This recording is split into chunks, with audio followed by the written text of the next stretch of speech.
Hello friend, मेरा नाम है नितिन और story with Nitin YouTube channel पर आप सबका स्वागत है। दोस्तों, आज इस वीडियो में हम सुनेंगे एक मज़ेदार कहानी। जो आपको ये कहानी अच्छी लगे तो वीडियो को लाइक और चैनल को सब्सक्राइब जरूर कर दें, ताकि आने वाली हर कहानी आप तक पहुंच सके और आप कहानी सुन सके। तो अब हम आज की कहानी शुरू करते हैं। तो दोस्तों, ये कहानी है पति की सहमति से पत्नी ने बॉस को चिड़िया के दर्शन कराए। दोस्तों, मेरा नाम विकी है और मैं जयपुर का रहने वाला हूँ। मेरी पत्नी का नाम धारा है और उसकी उम्र अभी 26 साल की है। हमारी शादी को 2 साल हुए हैं। एक दिन मेरी पत्नी की तबीयत खराब हो गई तो उसने ऑफिस में बताए बिना छुट्टी कर दी। उसकी तबीयत कुछ ऐसे बिगड़ी कि वह 7 दिन तक ऑफिस नहीं गई। फिर जब उसकी तबीयत ठीक हुई तब वह अपने ऑफिस गई। उसके बॉस बहुत गुस्से में थे। उन्होंने मेरी पत्नी को अपने केबिन में बुलाया और उससे कहा कि बिना बताए कहाँ चली गई थी। तारा ने सब बताया, लेकिन वह नहीं माना और उसने मेरी पत्नी को बोल दिया कि कल से ऑफिस मत आना। मेरी पत्नी को बहुत बड़ा झटका सा लगा। वह बोली, सर प्लीज़ ऐसा मत कीजिए। आजकल मेरे हस्बैंड की भी जॉब नहीं है, हम भूखे मर जाएंगे। प्लीज़ सर, मुझे माफ़ कर दो। लेकिन वह नहीं माना। मेरी पत्नी उसके पैरों में गिर गई। अब वह मेरी पत्नी को देखने लगा। शायद मेरी पत्नी के झुकने के कारण उसे कुछ दिख सा गया था। तभी मेरी पत्नी बोली, सर आप जो बोलोगे वह मैं करूँगी। प्लीज़ मुझे जॉब से मत निकालो। मुझे पैसों की बहुत ज़रूरत है और आपसे मुझे बड़ी उम्मीद भी है। मेरी पत्नी के मुंह से जैसे ही उसके बॉस ने सुना कि आपसे मुझे बड़ी उम्मीद है, तो बॉस ने मेरी पत्नी से कहा, चलो ठीक है, एक शर्त पर मैं तुम्हें नहीं निकालूंगा, पर पहले बोलो कि शर्त मंजूर है। तारा बिना कुछ सोचे हाँ कर दी और कहा, आप बस आदेश करें, मैं हर तरह से राजी हूँ। बॉस ने कहा, तुम्हें मेरे साथ वो सब करना होगा। ये सुनकर मेरी पत्नी उसको देखती रही और अपनी खुशी दबाती हुई बोली, सर आप यह क्या कर रहे हो? मैं शादीशुदा हूँ, मैं यह नहीं कर सकती। तो सर बोले, शादीशुदा हो तो क्या हुआ, सोच लो, तुम्हारी मर्जी है। अगर जॉब चाहिए तो हाँ बोलो, वरना कल से ऑफिस मत आना। और अगर तुम मेरी बात मानोगे तो मैं तुम्हें जो चाहिए वह दूंगा और बहुत सारे पैसे भी दूंगा। मैं अपने घर में अकेला ही रहता हूँ। तुम्हें तो पता है कि मेरी पत्नी अपने मायके रहती है। अब मेरी पत्नी खुशी को बड़ी मुश्किल से छुपा पा रही थी। तब भी वह मुख बनी सर झुकाए खड़ी रही। बॉस ने फिर से बोला कि जल्दी नहीं है, शाम तक सोचकर बता देना।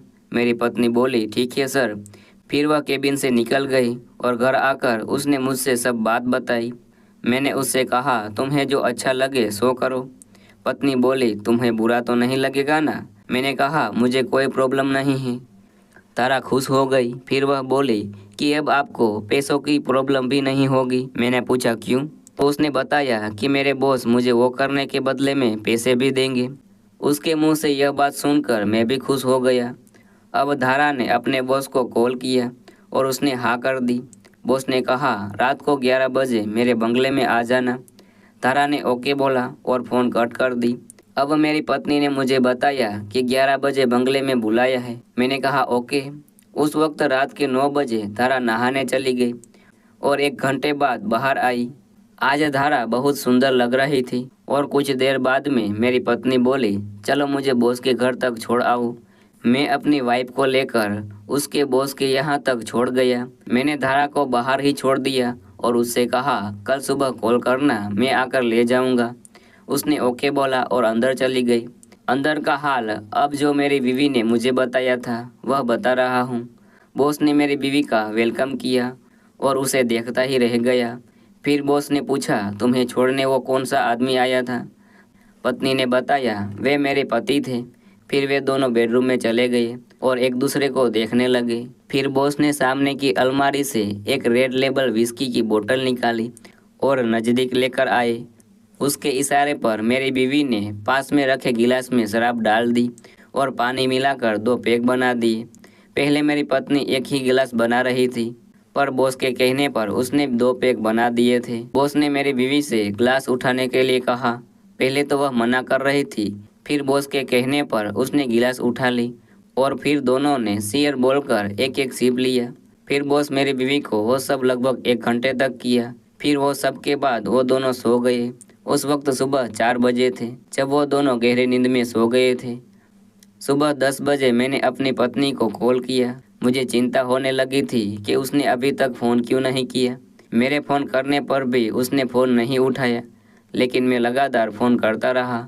3 बार के बाद धारा ने कॉल उठाया और धीमी आवाज़ में बोली, हाँ हेलो। मैंने कहा, कहाँ हो, कब आओगी घर? उसने कहा, प्लीज़ मुझे सोने दो ना यार। मैंने कहा, ठीक है, घर आ जाओ फिर सो जाना। उसने कहा, ठीक है। तो मैंने कहा, मैं लेने आ रहा हूँ। उसने कहा, ओके, आ जाओ। जब मैं वहाँ बॉस के घर पहुँचा तो मैंने 4-5 बार बेल बजाई। थोड़ी देर बाद बॉस ने दरवाज़ा खोला और पूछा, बोलो क्या चाहिए? मैंने कहा, सर मैं अपनी बीवी को लेने आया हूँ। बॉस बोला, ठीक है, अंदर आ जाओ। फिर उसने दरवाज़ा बंद किया और हम अंदर आ गए। बॉस ने मुझे हॉल में बिठाया और खुद रूम में जाकर मेरी पत्नी को उठाने लगा। पत्नी उठकर फ्रेश होकर आ गई। तब तक मैं और सर बाहर बैठे थे। सर बता रहे थे कि तुमने क्या किस्मत पाई है, इतनी बेस्ट पत्नी तुम्हें मिली है और उसका लुत्फ़ मैं और तुम दोनों ले रहे हैं। तो मैं बोला, हाँ सर, मुझे इसमें कोई आपत्ति नहीं है। तो बॉस बोला कि ठीक है, अब मैं हफ्ते में 2 दिन यहाँ बुला लिया करूँगा और अगर तुम्हारा मन करे तो तुम भी ज्वाइन कर लेना। तो मैंने हाँ में सर हिलाया और फिर मैं और धारा दोनों वहाँ से निकलकर अपने घर पहुँच गए। तो दोस्तों, हमारी यह कहानी यहीं पर समाप्त होती है। आपको कहानी कैसी लगी कमेंट में ज़रूर बताना और मुझे सुनने के लिए आप सबका